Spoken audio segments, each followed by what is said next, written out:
1947 August 15-ന് ഭാരതം സ്വാതന്ത്ര്യത്തിലേക്ക് പിറന്നപ്പോൾ ഈ പോക്കണംകോട് ഗ്രാമത്തിലും സ്വാതന്ത്ര്യപ്പുലരി ഉദിച്ചു. സാക്ഷരതായജ്ഞങ്ങളുടെ നാടായ കേരളത്തിൽ നിരക്ഷരരെ കൊണ്ട് നിറഞ്ഞ പോക്കണംകോട് ഗ്രാമം. ഇവിടെ വായിക്കുവാനും എഴുതുവാനും അറിയുന്നവർ കേവല ശതമാനത്തിൽ ഒതുങ്ങി നിൽക്കുന്നു.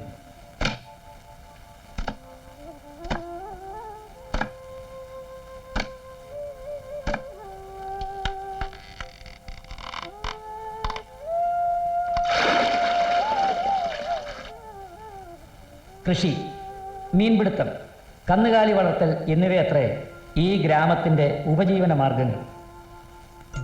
വൻ വ്യവസായങ്ങളെ സംബന്ധിച്ച സ്വപ്നങ്ങൾ ഈ കോൺക്രീറ്റ് അസ്ഥികൂടുകളിൽ കുടുങ്ങി ദ്രവിക്കുന്നു. സമഗ്ര വികസനത്തിൻ്റെ പാതയിലേക്ക് പോക്കണംകോടിനെ നയിക്കാൻ ആരൊക്കെയോ നടത്തിയ ശ്രമങ്ങളുടെ അവശിഷ്ടങ്ങളത്രേ ഈ കൂറ്റനെടുപ്പുകൾ. ഗ്രാമനിവാസികളുടെ നിരന്തരമായ നിവേദനങ്ങളുടെ ഫലമായി അനുവദിച്ചു കിട്ടിയ പോലീസ് എയ്ഡ് പോസ്റ്റ്. ഗ്രാമവാസികളുടെ സ്വത്തും ജീവനും സംരക്ഷിക്കാൻ നാണനായർ, ഗോവിന്ദൻ നായർ എന്നീ രണ്ട് നിയമപാലകരുടെ വിശ്രമരഹിതവും സദാ ജാഗരൂകവുമായ സാന്നിധ്യം സഹായകമാകുന്നു. രണ്ട് ശരാശരി പോലീസുകാർക്ക് സർക്കാരിൽ നിന്ന് അനുവദിച്ചു കിട്ടുന്ന യൂണിഫോം തുണി ഗോവിന്ദൻ നായർക്കൊരു നിക്കറും ഷർട്ടും കഴിഞ്ഞാൽ നാണനായർക്ക് കഷ്ടിച്ചൊരു ജോഡി വേഷത്തിനേ തികയാറുള്ളൂ. നഗരത്തിലെ പോലീസുകാരെ പോലെ പാൻസ് ധരിക്കാനാവുന്നില്ല എന്നതിൽ ഇവർക്ക് തെല്ലു അമർഷമില്ല.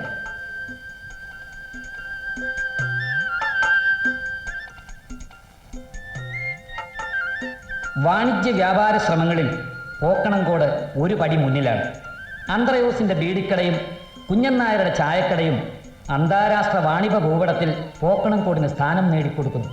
ഈ ഗ്രാമത്തെ ഒരു ഊർജിത ക്ഷീരവികസന മേഖലയാക്കി വളർത്തുക മാത്രമാണ് പുരോഗതിയിലേക്കുള്ള ഏക മാർഗമെന്ന് ഗ്രാമവികസന വകുപ്പിൻ്റെ പഠനങ്ങൾ തെളിയിക്കുന്നു. എന്നാൽ ക്ഷീരവികസനത്തെ സംബന്ധിച്ച വാഗ്ദാനങ്ങൾ ഈ ശിലാഫലകത്തിൽ ഒതുങ്ങി നിൽക്കുന്നു. പ്രകൃതി പോലും കാരുണ്യം കാണിക്കാത്ത ഈ ഗ്രാമത്തിലെ കന്നുകാലികളെ നോക്കൂ. ഇവയെ പരിപാലിക്കാൻ ഇവിടെ ആരുണ്ട്? മൃഗഡോക്ടറുടെ നിത്യമായ അഭാവം പോക്കണംകോട് പഞ്ചായത്തിൽ രൂക്ഷമായ ഒരു രാഷ്ട്രീയ പ്രതിസന്ധിക്ക് ജന്മം നൽകിയിരിക്കുന്നു.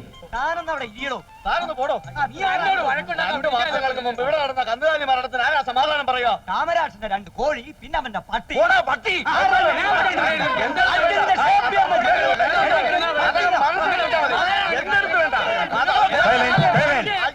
പ്രതിപക്ഷങ്ങൾ ദയവായി നിശബ്ദത പാലിക്കണം. നിങ്ങൾ ഈ പറയുന്നതിൽ യാതൊരു കഴമ്പുമില്ല. ബഹുമാനപ്പെട്ട പഞ്ചായത്ത് എക്സിക്യൂട്ടീവ് ഓഫീസർ, ബഹുമാനപ്പെട്ട പ്രതിപക്ഷ നേതാവ് ശ്രീമാൻ ഉൽപ്പലാക്ഷന് വേണ്ടി മെമ്പർ നാണപ്പൻ സംസാരിക്കാം. ഈ എക്സിക്യൂട്ടീവ് ഓഫീസർ പരമേശ്വർ കുറുപ്പിന് അഭിപ്രായം പറയാൻ എന്താണ് അവകാശം? അത് നീ അറിയേണ്ട കാര്യമില്ല.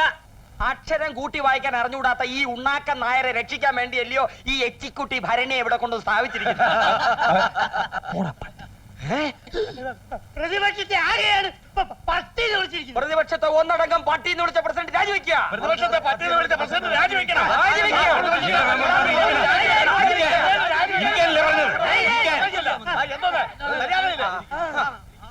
ഈ പോക്കണംകോട്ടിലെ പഞ്ചായത്ത് പ്രസിഡന്റ് പെരിസ്ട്രോയിക്കായും ഗോർബച്ചയും നടപ്പിലാക്കാത്ത ചുറ്റുപാടിൽ ഞങ്ങൾ നിങ്ങളുടെ പെരിസ്ട്രോയിക്കായും വാഴയ്ക്കൊന്നും ഞങ്ങൾക്ക് ആവശ്യമില്ല. പിന്നെ ബഹുമാനപ്പെട്ട മെമ്പർക്ക് എന്താ വേണ്ടത്?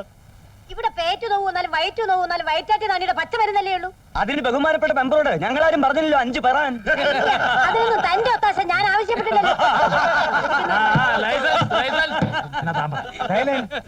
എന്തോന്ന് സൈലൻസ്? എനിക്ക് പറയാനുള്ളത് ബഹുമാനപ്പെട്ട പ്രസിഡന്റും അംഗങ്ങളും കേൾക്കണം. ഈ പഞ്ചായത്തിൽ ഒരു ഡോക്ടർ വേണം. എന്റെ പ്രകടന പത്രികയിൽ വാഗ്ദാനം ചെയ്തിരിക്കുന്നത് പോലെ അത് എന്റെ വാർഡിൽ തന്നെ വരികയും വേണം. അതെന്താ വനിതാ മെമ്പറിന്റെ പത്രിക ഇത്ര പ്രത്യേകത? ഞങ്ങൾക്ക് ഉണ്ടായിരുന്നു ഓരോ പത്രിക. അത് മെമ്പറിന്റെ കയ്യിൽ തന്നെ വെച്ചോണ്ടാ മതി. എന്റെ വാർഡിൽ തന്നെ ഡോക്ടർ വരണം. വനിതാ മെമ്പറെ ഞാൻ പിന്താങ്ങുന്നു. കൊറേ കാലം വനിതാ മെമ്പറെ പിന്താങ്ങുന്നു. അതങ്ങോട്ട് മത്തങ്ങയുടെ ചമ്മലുണ്ട്.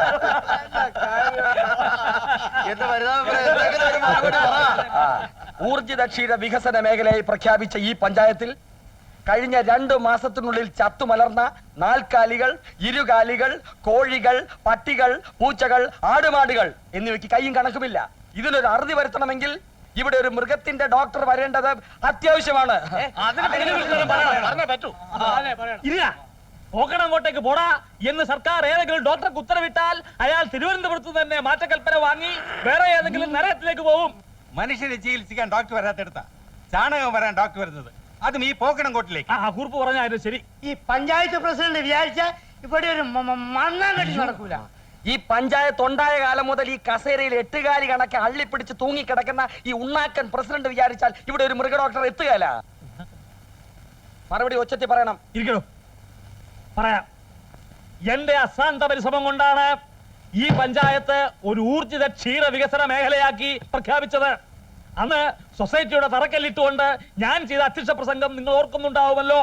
ഇല്ല, ആ സമയത്ത് ഞങ്ങൾ ആരും ജനിച്ചിട്ടില്ല. ഇപ്പൊ തറക്കല്ലേൽ അധ്യക്ഷൻ ഉണ്ണിക്കണ്ണൻ നായ എന്ന് എഴുതിയിരിക്കുന്നതേ ഞങ്ങൾ വായിച്ചിട്ടുള്ളൂ.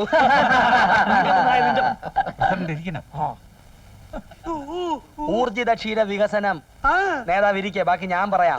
ഊർജിത ക്ഷീര വികസനം എന്ന് പറയുമ്പോ ഉണ്ണിക്കണ്ണൻ നായരെ, എന്റെ പ്രസിഡന്റ്, ഞങ്ങൾക്ക് ചൊറിയും. ഇവിടെ ഒരു മൃഗ ഡോക്ടർ വരണമെങ്കിൽ താനാ കസേരന്ന് ഇറങ്ങണം, ഞങ്ങൾ കേറണം. ഈ ഉണ്ണിക്കണ്ണൻ നായർ ചത്താലും അത് നടക്കുകയില്ല.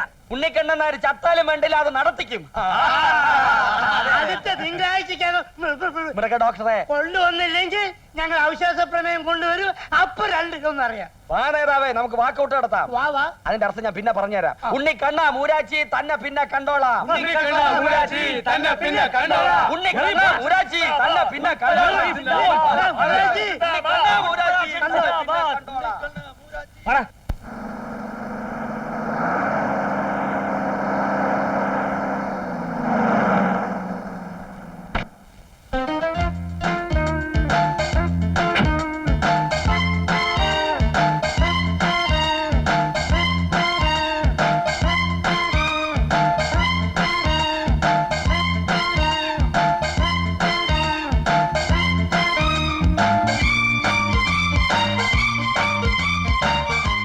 UDC കുമാരി, പഞ്ചായത്തിലെ ഏക അപ്പർ ഡിവിഷൻ ക്ലാർക്ക്.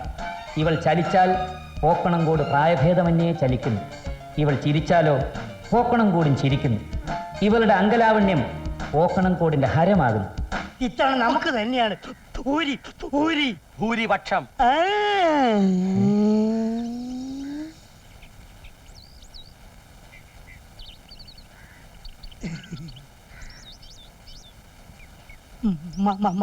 മഞ്ഞ പോകാം.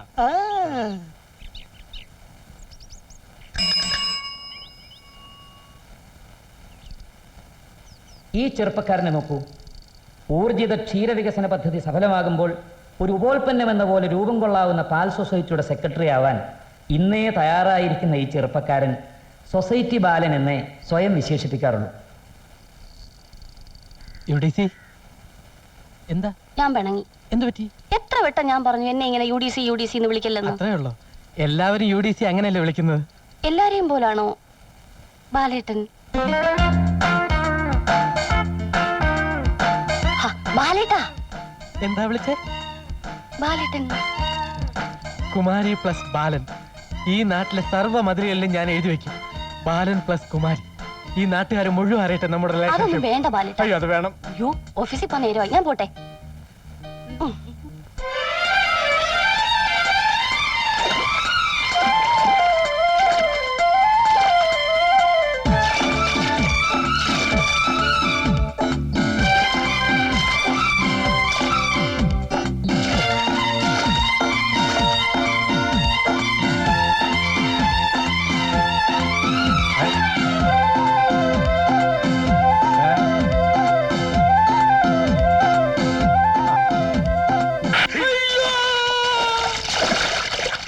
അതെ, അച്ഛൻ തന്നെ. എന്താ സംശയമുണ്ടോ? എന്താണ് ഇവിടെ? ഇവിടെ സൊസൈറ്റി എന്റെ അമ്മയുടെ സൊസൈറ്റി. പോകാൻ.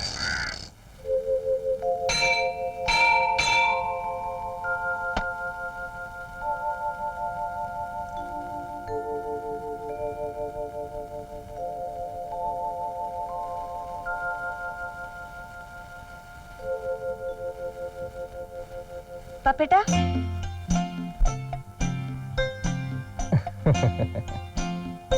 പപ്പേട്ടൻ രാവിലെ തന്നെ വലിയ അധ്വാനമാണല്ലോ. എന്റെ വലിയ പരമ്പരാവിലെ അമ്മുകുട്ടിയമ്മേ, നെയ്യ് അനങ്ങാതെ ജീവിക്കാൻ പറ്റുമോ? വെറുതെ ആളെ കളിയാക്കാതെ പപ്പേട്ട. രാവിലെ പാടത്തിറങ്ങി ചേറിൽ കൈമുക്കി നിപ്പാണ് എന്നെ കാണിക്കുക. ഒന്ന് പോടി പെണ്ണേ. ഞാൻ ഈ വെയിലത്തും മഴയത്തും ഒക്കെ കിടന്ന് പാടുപെടുന്ന ആർക്ക് വേണ്ടിട്ടാ? ആർക്ക് വേണ്ടിട്ടാ? എന്റെ അമ്മുക്കുട്ടിക്ക് വേണ്ടിട്ട്. പിന്നെ നമുക്കുണ്ടാകുന്ന ഒരു ഡസൻ പിള്ളേർക്ക് വേണ്ടിയിട്ട്. അയ്യ, ഇപ്പോഴേ വല്ലതും സമ്പാദിച്ചാലേ പറ്റൂ. തറവാട്ട് സ്വത്ത് മുഴുവൻ നിന്റെ അച്ഛൻ അമക്കി വെച്ചിരിക്കല്ലേ? വെറുതെ അച്ഛനെ പിണക്കണ്ട കേട്ടോ. പഞ്ചായത്തിലെ വഴക്കിനൊക്കെ പപ്പേട്ടന് കൂട്ടുണ്ടെന്ന് അച്ഛൻ പറയുന്നേ. ഓ, അത്രേ ഉള്ളൂ. നീ നോക്കിക്കൂടെ അമ്മു. അമ്മാവനെ ഞങ്ങൾ എല്ലാരും കൂടി ആ കസേരയിൽ നിന്ന് ഉന്തി പറിച്ച് താഴെ ഇടും. അസലായി. ഇപ്പൊ തന്നെ അച്ഛൻ ആകെ ചൂടായിരിക്കുക. പെരുമ്പിലാവ് ഉണ്ണിക്കണ്ണൻ നായരുടെ പോക്കനങ്കേട് അവസാനിപ്പിക്കുക. പഞ്ചായത്തുണ്ണി രാജിവെക്കുക. ഉണ്ണിക്കണ്ണ മൂരാച്ചി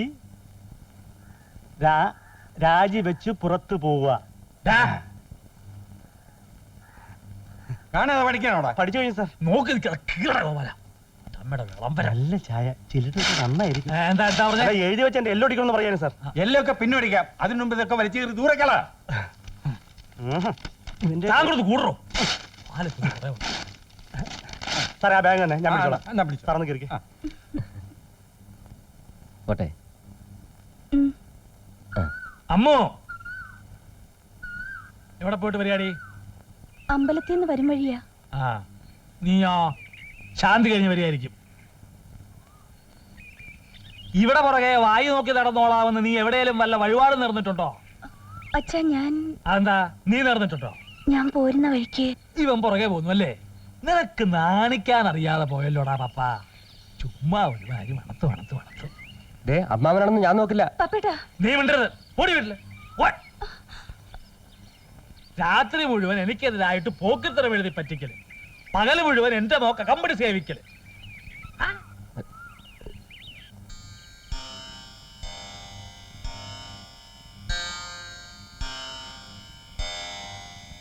ഏട്ടന് ദേഷ്യം വരാൻ ഇത്തിരിയൊക്കെ മതി. ഏട്ടന്റെ സ്വഭാവം നിനക്കറിയാത്തല്ലോ പപ്പ. അമ്മാവനായി പോയതുകൊണ്ടാ, അല്ലെങ്കിൽ ഞാൻ ചുമ്മാ കുരുത്തക്കേട് പറയാതടാ. നീ എന്തിനാ കൂട്ടും കൂടി ഏട്ടനെ കുറ്റം പറഞ്ഞോണ്ട് ഇങ്ങനെ നടക്കുന്നത്? ഈ പപ്പേട്ടനെ കൊഞ്ചിച്ച് ഇത്രയും വഷളാക്കുന്ന അമ്മനെയാ. പെണ്ണതെ ചവിട്ടി ഞാൻ. മൂക്കത്ത ചെക്കന്റെ ദേഷ്യം കൊടുത്തു വെച്ച പോലെ അച്ഛന്റെ വാശിയും വഴക്കും ഒക്കെ കിട്ടിയിരിക്കുന്നത്. അത് കൊള്ളാമല്ലോടി. അവൻ എന്റെ മോന്റെ സ്വഭാവമല്ലാതെ ആയിരത്തെ നമ്പ്യാരുടെ സ്വഭാവമാണോ കിട്ടുന്നത്? നിന്റെ ചേട്ടൻ ആരാ? ദിവാംബേദ്കരോ? ചേരപ്പൻ? തന്തയോടായാലും ശരി, തന്തയില്ലാത്തരം പറഞ്ഞ മുഖത്ത് നോക്കി കാര്യം പറയണം. അതാണ് തറവാട്ടുകാരുടെ മഹിമ. അയ്യടാ, നല്ല ഉപദേശം. ചുമ്മാതല്ല മുത്തശ്ശി പെണങ്ങി പോയി മോളുടെ കൂടെ താമസിക്കുന്നേ. മോളെ കൊച്ചുകൂടെ മോളെ പോയി കഞ്ഞോളാം. അവളുടെ അമ്മൂടെ മുത്തച്ഛി. അവിടെ തന്നെ ചവിട്ടി കീറി കുഴിച്ചു കൂടാൻ എനിക്ക് തോന്നിയത് ഇക്കാരി. എന്റെ ആമർന്നവനായതുകൊണ്ട് ഞാൻ മോസ്തുതി പറയില്ല. അങ്ങേര് ഒറ്റ ഒരുത്തനെ ആ കുരുത്തം കിട്ടവന് വളം വെച്ച് കൊടുക്കണം. മോങ്ങണ്ട വെറുതെ അടിക്കും. എന്തെങ്കിലും കാര്യം പറയുമ്പോ വളവളാന്ന് അങ്ങ് മൂങ്ങിക്കോളും. കടിയും ചിരിയായിട്ട് നടന്നപ്പോഴേ കുന്തവ ഞാൻ പറഞ്ഞതാ. കണ്ടില്ല പോട്ടടി. നീ ഇച്ചിരി കഞ്ഞിങ്ങോട്ട് വിളമ്പ്.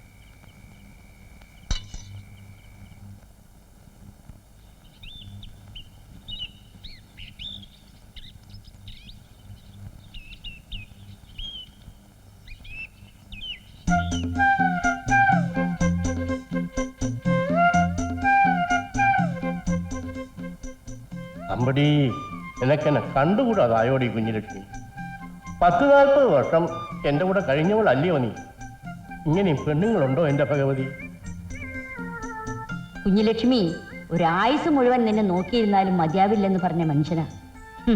ഇനിയിപ്പോ എന്തിനായി കിളവിയെ? എന്നാൽ അങ്ങേ 2 കുഞ്ഞുങ്ങളെ പെറ്റതല്ലേ ഞാൻ.